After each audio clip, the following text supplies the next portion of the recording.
This is Michael Popok, Legal AF. To paraphrase the great movie, The Godfather, it was Donald Trump all along. That, according to a low-level vice president that works currently for the Trump Organization, Patrick Burney, who Donald Trump testified in a deposition about 6 months ago. He didn't even know quite who that guy was. Well, that guy, who's an assistant vice president and reports to Donald Trump's former chief financial officer, Alan Weisselberg, was one of the insider witnesses, the only one currently employed so far for Donald Trump, although not for very long, I'm sure, who completely supported the New York Attorney General's fraud case with his testimony. It was bombshell, weather in the room changing testimony by Patrick Burney.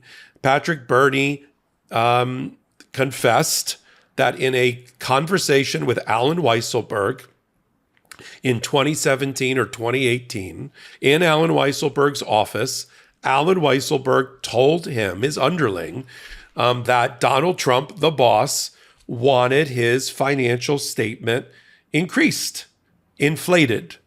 In fact, it was a direct question and answer led skillfully by the Attorney General, the Assistant Attorney General, Eric Herron. Eric Herron asked him point blank question, did anyone ever tell you that Donald Trump wanted his net worth on his statement of financial condition to go up each year? To which young Master Burney responded, yes. Alan Weisselberg, the CFO, in Alan Weisselberg's office. And that was the last question after almost a full day of Mr. Burney on the stand. That's how the Office of Attorney General, ended it. That shows a lot of confidence in your case when you do a mic drop at the end of a cross-examination. I've been doing this for 32 years. I do cross-examination, and that was one of the cardinal rules of cross-examination on display by the Office of Attorney General. End on a high note. End your cross-examination on a high note. Whether you have a jury or a judge, in this case, deciding the issues, don't end on something that's weak, end on something that's strong. And that was about as close to a mic drop as you're going to find from a cross-examination with that Q&A. Not only that, but it was a fulfillment of a promise that was made in the opening statement by Mr. Herron's colleague.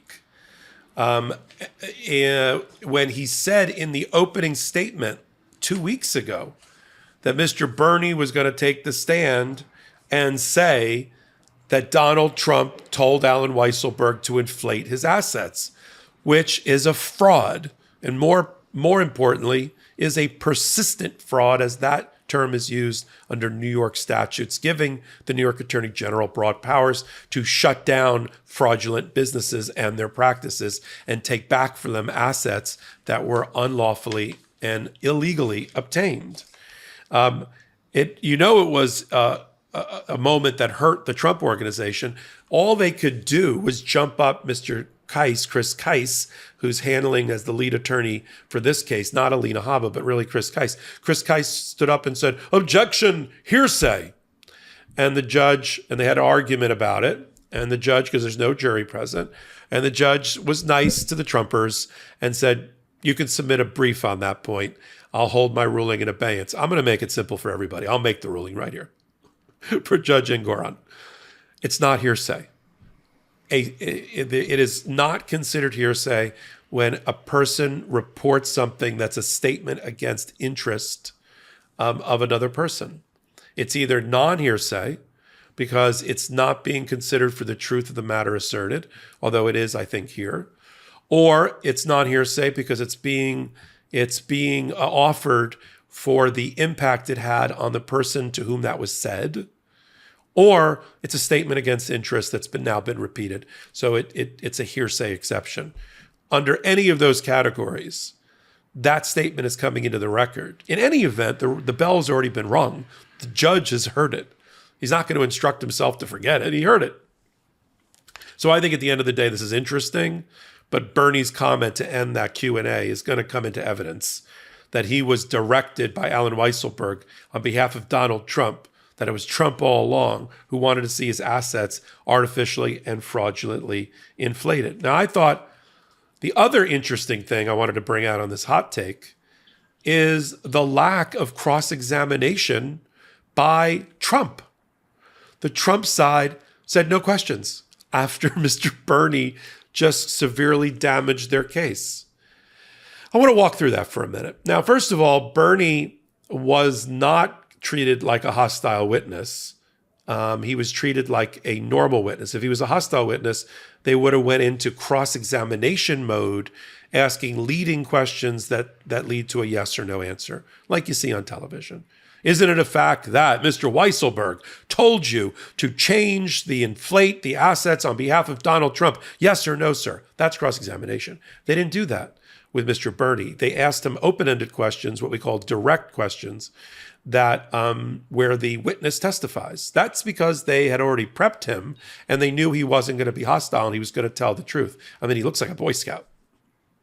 He's been with the Trump organization for 8 years. You know, assistant vice president in New York is like the lowest level vice president in any organization. So this is not a high level guy. He started as a financial analyst. He's so low level that Donald Trump said he didn't even know who he was. The reason the attorney general in her deposition several months ago against Donald Trump the second time started running names by him is because they knew they were going to use them in their trial and they wanted to see what his reaction was to them in advance. Do you know Patrick Bernie? I really don't. Do you know the assistant controller that works for Alan Weisselberg? I don't. She's testifying, by the way, today in court. The other one he doesn't know. If someone would have told me that there are science-backed ingredients that could help me feel 15 years younger in a matter of months, I wouldn't have believed it. Then I tried Qualia Senolytic. As we age, everyone accumulates senescent cells in their body. Senescent cells cause symptoms of aging, such as aches and pains, slow workout recoveries, sluggish mental and physical energy associated with that middle-age feeling. Also known as zombie cells, they are old and worn out and not serving a useful function for our health anymore, but they are taking up space and nutrients from our healthy cells. Much like pruning the yellowing and dead leaves off a plant, Qualia Senolytic removes those worn-out senescent cells to allow for the rest of them to thrive in the body. Take it just 2 days a month. The formula is non-GMO, vegan, gluten-free, and the ingredients are meant to complement one another, factoring in the combined effect of all ingredients together. It also has a 100-day money-back guarantee. Since taking Qualia Senolytics, I have higher energy levels, feel 15 years younger, and feel more productive and enthusiastic in life, not to mention less aches and pains. Resist aging at the cellular level. Try Qualia Senolytic. Go to neurohacker.com/legal for up to $100 off and use code LEGAL at checkout for an additional 15% off. That's neurohacker.com/legal for an extra 15% off your purchase. Thanks, Neurohacker, for sponsoring today's video.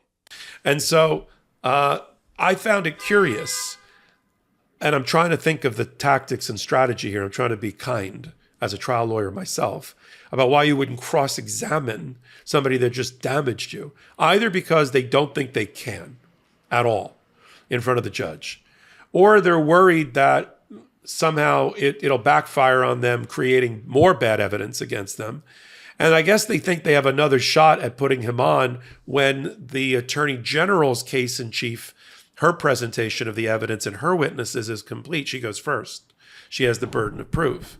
They're going to try to argue that maybe the burden hasn't been met, that she hasn't proved intent to defraud, which is the element that she has to make out here in this trial, which is different than the persistent fraud claim that she already won on summary judgment. That particular standalone fraud count under New York law doesn't require intent. And so that's why she was able to do that on summary judgment. So, but they can't be that cocky on the Trump side to think they've got intent in the bag, that they'll be able to argue that it hasn't been proven, and they're not going to cross-examine a witness who just hurt them. And they didn't cross-examine the next witness, who also works currently for the Trump entities. They didn't do anything about him either. And he took the stand and didn't do cross. There we had Mark Hawthorne, who's the Trump Hotel chief accountant. They call him the chief accounting officer, which is sort of strange. It's usually one rung below the chief financial officer, which means he reported to Alan Weisselberg, the disgraced criminal tax cheat felon that has also testified against Donald Trump in this case and in other cases.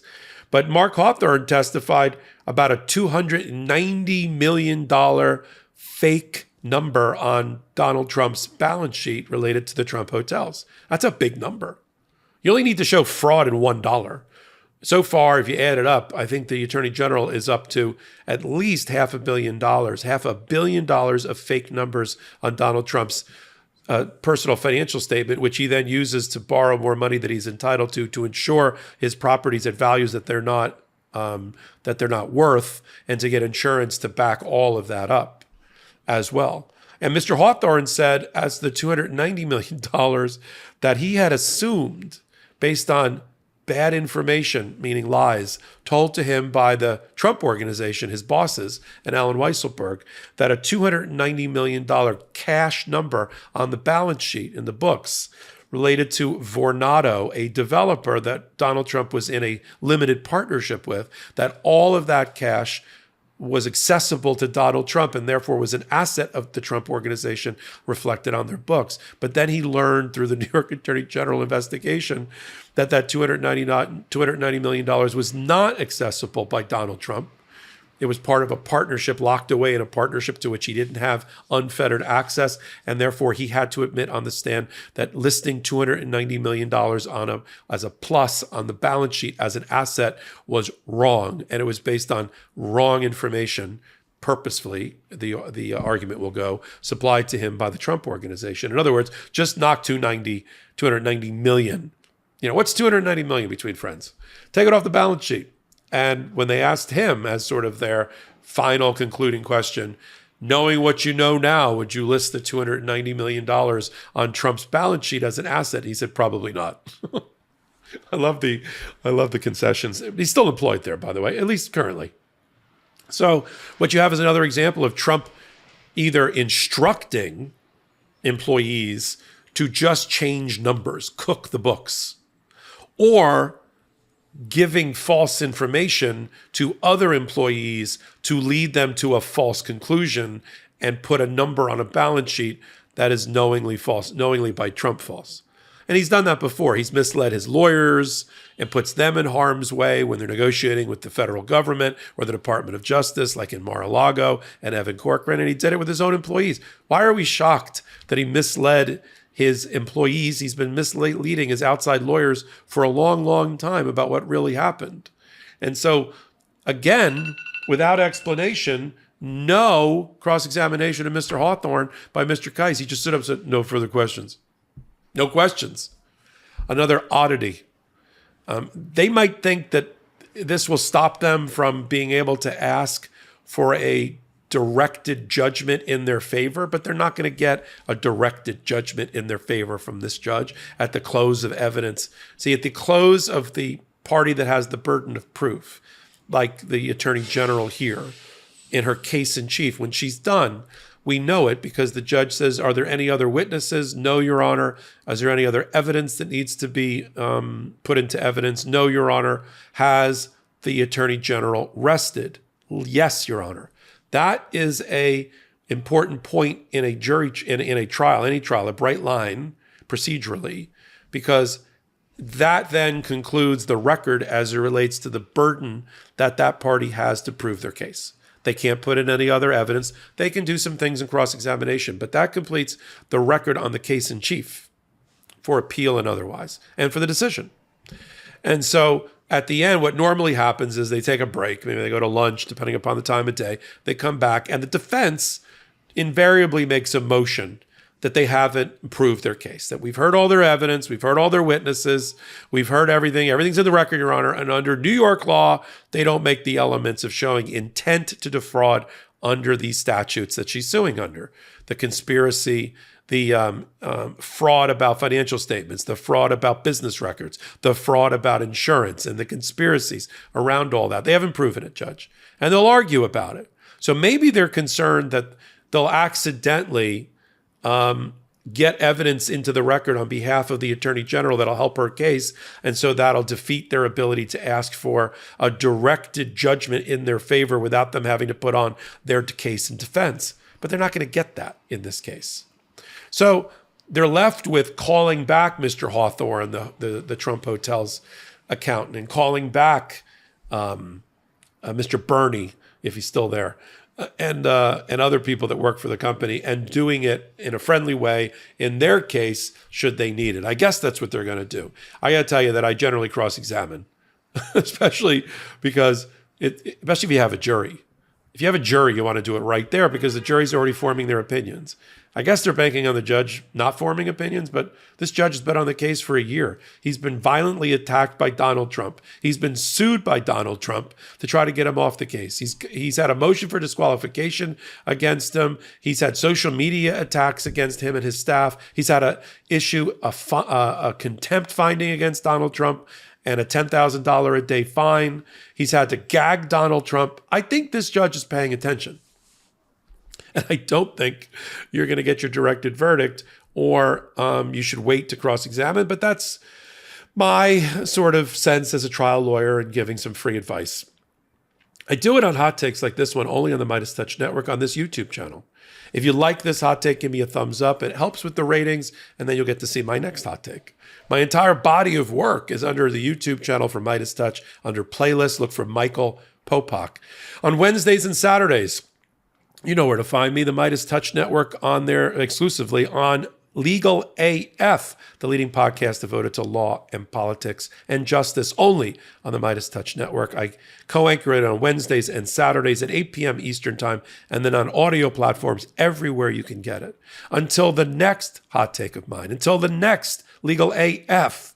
Hey Meidas Mighty, love this report? Continue the conversation by following us on Instagram @MeidasTouch to keep up with the most important news of the day. What are you waiting for? Follow us now.